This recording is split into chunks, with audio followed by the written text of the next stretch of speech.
कमान की तब्दीली हो चुकी है और इस वक्त मुल्क के अंदर एक नए आर्मी चीफ साहब तैनात हो गए हैं और पुराने आर्मी चीफ जो थे वो गुमनामी में चले गए। बिस्मिल्लाहिर्रहमानिर्रहीम। अस्सलाम वालेकुम नाज़रीन, मैं हूँ आपका मेज़बान जमील अख्तर और आप मुझे मेरे फेसबुक और यूट्यूब से देख रहे हैं।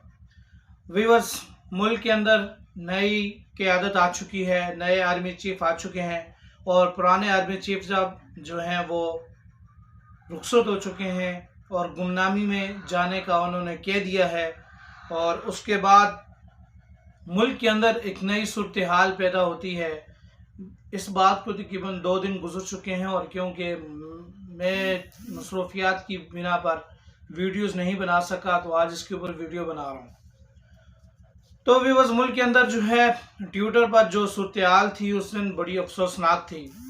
मुख्तलिफ किस्म के ट्रेंड चलाए जा रहे थे कि बाजवा गद्दार है और मतलब डिफरेंट किस्म के। अब वो बंदा जो है ना, ये उनको दोहरा नहीं सकता। यहाँ बात करते हैं कि ये वही बाजवा साहब थे कि जब ये आर्मी चीफ के ओहदे पे थे और पीटीआई की हुकूमत थी, उस वक़्त इनको बाप का दर्जा दिया जा रहा था। उस वक़्त ये कौम के बाप थे और सब लोग जो है इनकी इतनी तारीफ़ें कर रहे थे और जिसकी कोई सूरत हाल नहीं। बदस्तूर वैसा ही होता जा रहा है। जब मुल्क में नए आर्मी चीफ जो तैनात हुए हैं उसके बाद चंद सहाफ़ी और ऐसे ऐसे लोग भी जो है नए आर्मी चीफ के कसीदे पढ़ रहे हैं कि जो आर्मी चीफ साहब को ख़ुद भी नहीं पता होगा कि क्या कुछ ऐसा वाक़या है भी या नहीं। इस वक्त नेशनल टेलीविज़न पे देखा जाए या जितने भी यूट्यूबर्स हैं वो देखा जाए, वो नए आने वाले आर्मी चीफ के बहुत ही ज़्यादा और बेहतरीन किस्म की उनकी तारीफ़ों के फूल बांधे जा रहे हैं। इतने लंबे लंबे फूल बांधे जा रहे हैं कि मत पूछें। जो कि होना चाहिए शायद ऐसा हो सकता है, मगर यही बातें बाद में जाके ख़तरनाक हो जाती हैं और यही लोग जो आज उनकी तारीफ़ों के फूल बांध रहे हैं वो बाद में इसके बरक्स कर रहे होते हैं।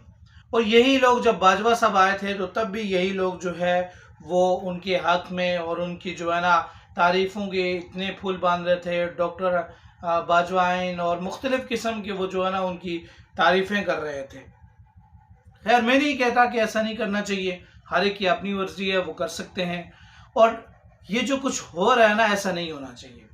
अब बात करते हैं कि ये जो ट्रेंड चलाए गए, इनकी ज़रूरत नहीं थी, क्या ज़रूरत थी इनके ट्रेंड चलाने की। ये सब चीज़ें जो है ना ये नहीं होनी चाहिए, क्योंकि हर एक को अपने दायरा कार में रहना चाहिए। और इस तरह एक नए आने वाले आर्मी चीफ के लिए जो अभी माज खड़ा है वो ये है कि आवाम और फ़ौज को कैसे करीब लेके आया जाए। और उम्मीद है कि वो इंशाल्लाह इस पर जल्द बेहतर काम करेंगे। और जिस तरह के लोग उनके बारे में बता रहे हैं और उनकी तारीफ़ों के फूल बांध रहे हैं, तो इस तरह तो इंशाल्लाह ये खिलाफ बहुत जल्द कम हो जाएगा।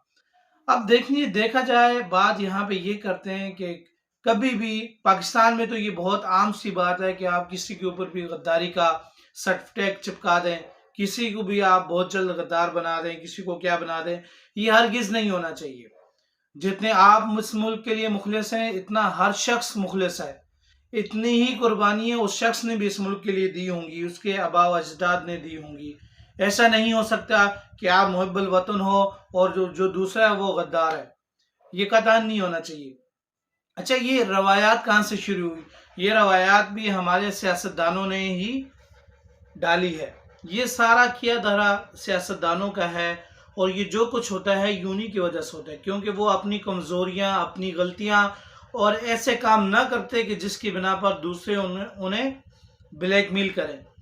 तो ये सब चीज़ें बंद होनी चाहिए। अब होता है कि हो क्या रहा है कि मुल्क की इस वक्त जो मौजूदा सूरत हाल है, डिफ़ॉल्ट होने के करीब, मतलब पहले 95% हुआ करता था, 95% के करीब पहुंचा है, मगर मुल्क की किसी की सूरत हाल नहीं है। इस वक्त जो है मुल्क की सबसे बड़ी जमात पीटीआई जो कह रही है कि जी हम सब मुल्क की सबसे बड़ी पॉपुलर जमात हैं और इस वक्त हमारी मकबूलियत उरूज पर है।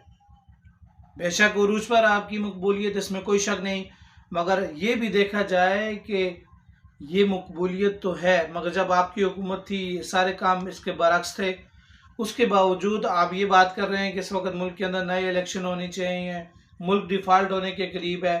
اچھا، بہت سارے لوگ اس کی لوجک یہ بھی دیتے ہیں کہ جناب یہ الیکشن ہو جائیں گے تو ملک دوبارہ سے بہتر سمت چلا جائے گا۔ مین پاسبل مجھے تو نہیں لگتا، مگر دیکھیں آپ ملک کے اندر کیا ہونے جا رہا ہے، کیا ہوتا ہے، یہ کسی کو بھی کچھ پتہ نہیں ہے اس وقت کی کیا صورتحال ہے۔ اور دوسری بات یہ ہے کہ باجوہ صاحب نے جب اپنی کمان کی تبدیلی ہو رہی تھی، اس وقت انہوں نے جب وہ سٹک جو تھی آرمی چیف کی وہ جنرل عاصم منیر کے ہینڈ اوور جب کی، تو وہ اس وقت کے مناظر تھوڑے سے ڈیفرنٹ تھے کہ وہ جناب اس سے پہلے شاید ہوا بھی ہو مگر مجھے نہیں دیکھا، کبھی میرے دیکھنے میں نہیں آیا۔ وہ جناب ان کے گلے لگے اور گرم جوشی سے ان کو اپنے طرف بڑھایا، یہ ایک ڈیفرنٹ مناظر تھے۔ پھر اس کے بعد جب انہوں نے اسپیچ کی، اسپیچ کے اندر کہا کہ میں گمنامی کے اندر چلا جاؤں گا اور میرا فوج سے روحانی تعلق رہے گا۔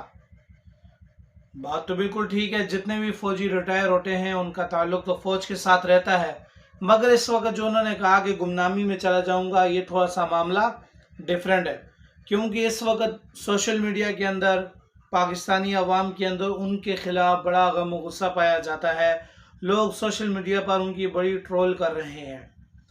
تو دیکھتے ہیں کہ یہ مناظر اور یہ جو دیکھنے میں آ رہا ہے یہ کب ختم ہونے جا رہا ہے، اور نئے آرمی چیف صاحب کی کیا پالیسیز ہوں گی، یہ آنے والا وقت ہی ہمیں بتائے گا، اور وہ ملک کے لیے کتنے بہتر ثابت ہوں گے، ملک میں امن و امان کے لیے وہ کتنے بہترین کردار ادا کر سکتے ہیں، یہ آنے والے دور میں پتہ چلے گا۔ تو ویورز، اگر آپ نئے ہیں تو ہمارے چینل کو سبسکرائب کیجئے گا، بیل آئیکن کو پریس کرنا نہ بھولیں۔ اپنے میزبان جمیل اختر کو دیجیے اجازت، اللہ نگہبان۔